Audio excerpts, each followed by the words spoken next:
86. Bantuannya, 87 jalan kuda. 86.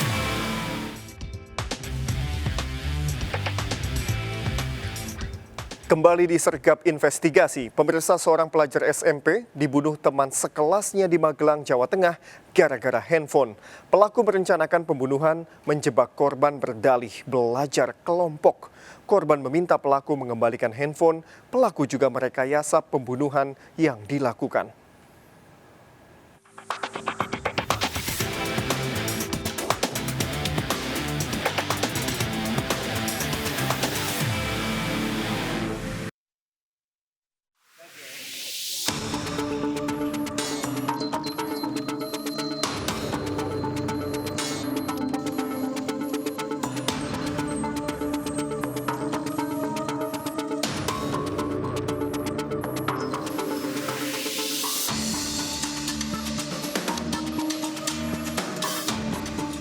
Mayat siswa SMP ditemukan warga Kopen Balai Agung Grabak, Magelang di perkebunan kopi setelah hilang sejak sehari sebelumnya. Polisi yang melakukan penyelidikan mendapati korban mengalami sejumlah luka akibat senjata tajam. Keluarga sempat melapor ke kepala desa karena pelajar SMP berusia 15 tahun ini sebelumnya dijemput teman sekelasnya. Lokasi temuan mayat di tengah kebun kopi kurang lebih 300 meter dari jalan raya. Hasil informasi dari Bapak Kades dan keluarganya pergi dari rumah jemput temannya. Dari hasil otopsi, korban tewas akibat luka senjata tajam dan benda tumpul. Luka benda tumpul dan benda tajam. Nanti di bagian kepala ada, di bagian kaki ada. Korban merupakan siswa pindahan dari Yogyakarta dan baru 1 bulan masuk sekolah di kelas 2 SMP Negeri 2 Grabak, Magelang. Korban selama ini tinggal bersama orang tuanya di Yogyakarta, memilih pindah sekolah ke Magelang untuk menemani kakeknya karena tinggal sendiri. Korban selama ini dikenal santun dalam pergaulan dengan teman sebaya sekitarnya dan menghormati warga yang lebih tua.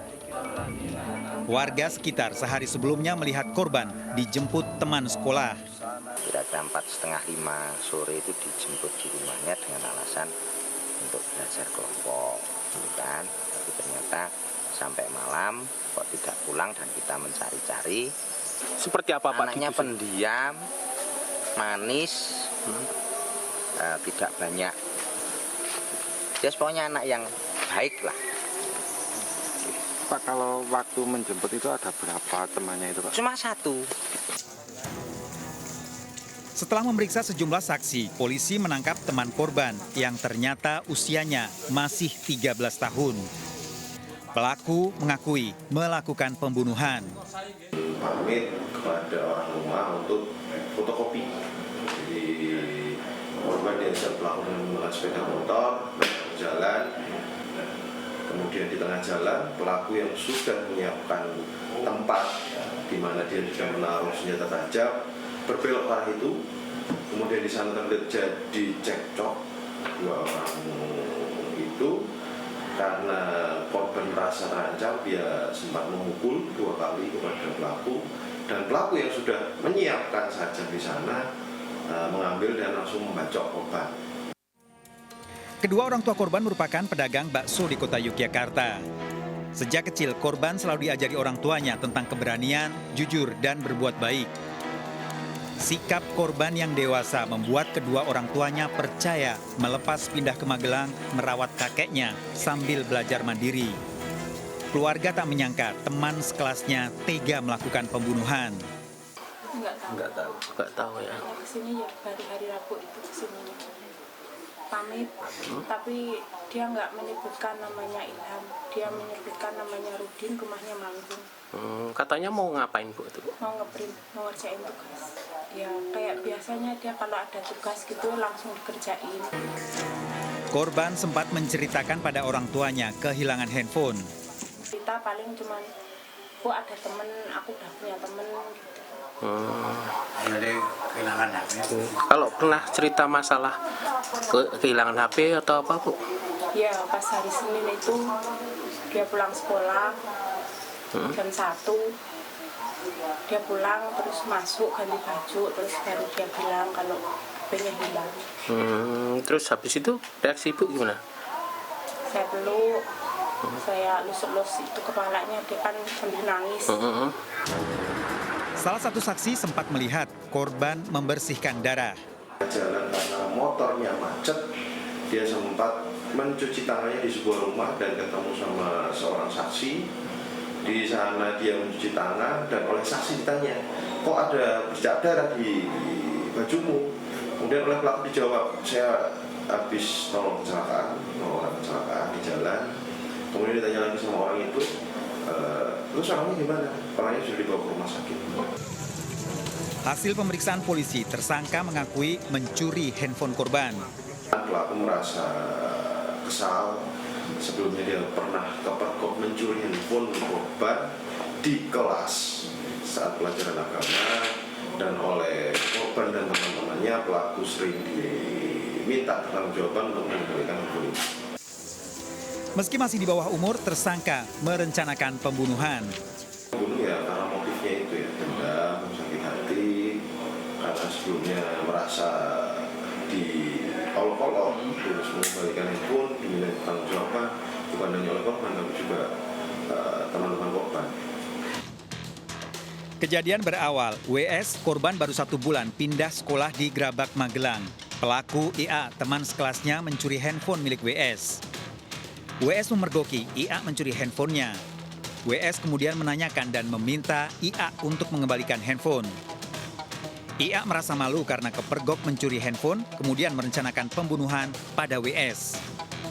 IA mendatangi rumah WS, mengajak pergi belajar kelompok dan diboncengkan dengan sepeda motor.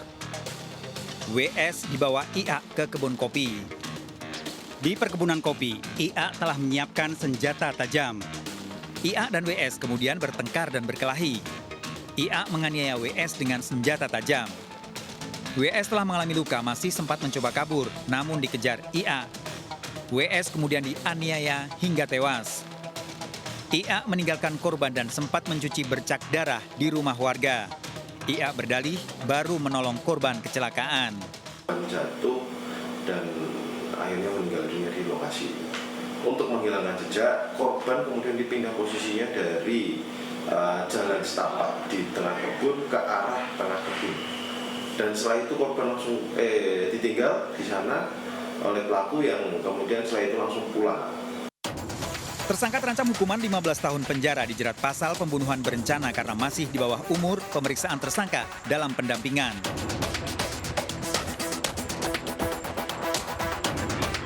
Mayat seorang remaja ditemukan warga di aliran sungai Bukit Tigo Singkut, Sarolangun, Jambi setelah curiga dengan bau menyengat.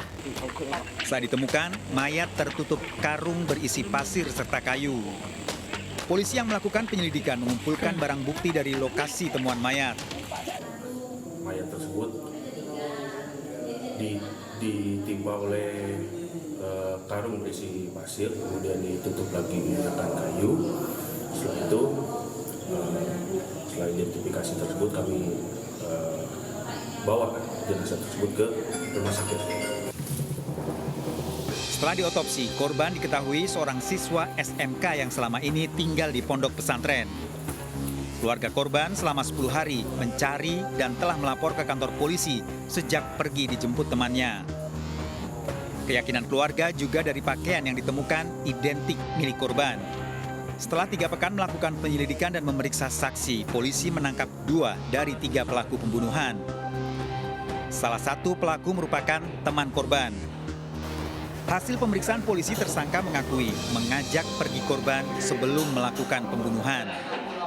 Pelaku DS mengajak 2 orang rekan lainnya, yaitu AR dan ARN, menemui korban di sekolah korban yang juga merupakan tempat tinggal korban, kemudian membawa korban ke sekitar lokasi yang berdekatan dengan sekolah tersebut, dan kemudian pelaku dan korban ini membahas masalah hutang. Permasalahan antara pelaku dan korban, utang piutang. Sebenarnya niat awal pelaku ini mendatangi korban untuk menagih hutang sebenarnya. Jadi mereka si DS ini mengajak AR dan ARN mendatangi korban dan kemudian menagih hutangnya kembali yang sudah dijanjikan oleh korban untuk dibayar. Namun jawaban dari korban tidak memuaskan dan belum bisa membayar hutang sehingga pelaku kesal. Kejadian berawal, Ena meminjam uang pada DS Rp150.000. Ena tinggal di pondok pesantren, meminjam uang untuk keperluan jajan. DS kemudian menagih utang, Ena menjanjikan akan membayar di lain waktu. DS tidak bosan menagih, namun Ena belum bisa membayar utangnya. DS kemudian membawa dua temannya mengajak Ena pergi ke tepi sungai. DS kembali menanyakan masalah utang, Ena berjanji akan membayar. DS dan dua temannya kemudian menganiaya NA hingga tewas dan membuang ke aliran sungai. Pelaku ini bahwa mereka bersama-sama meletakkan korban ke sungai dan kemudian untuk menutupi jejak korban sehingga tidak ditemui oleh orang ini, para pelaku menutup mayat ini dengan menggunakan kayu dan karung yang berada di sekitar TKP. Para tersangka terancam hukuman seumur hidup. Menurut psikolog Universitas Pancasila Putri Langka, di usianya, remaja seringkali belum mampu mengendalikan dengan baik emosinya. Termasuk remaja yang melakukan tindak kriminal seringkali tak menyadari telah melakukan tindakan melawan hukum dalam menyelesaikan masalah. Tapi kalau mereka kemudian merasa penyelesaiannya adalah di luar pagar sekolah, itu juga hal yang agak sulit gitu ya. Guru nggak mungkin ngecekin setiap hari gitu kan, orang tua juga mungkin nggak bisa ngecek setiap hari. Nah, tetapi kita bisa meminimalkan itu dengan mungkin kita saling update antara orang tua dan sekolah gitu ya, bagaimana perkembangan mereka. Dan setiap kali ada masalah sekecil apapun itu harus segera diproses atau diselesaikan. Karena masalah kecil potensial jadi besar untuk remaja yang cara berpikir maupun cara merasanya masih sangat terbatas pengalamannya. Jadi kita nggak bisa meremehkan konflik di antara mereka sekecil apapun. Itu harus kita bantu untuk segera diselesaikan. Kita juga perlu mengajarkan mereka bagaimana caranya duduk, berkomunikasi, dan menyelesaikan masalah.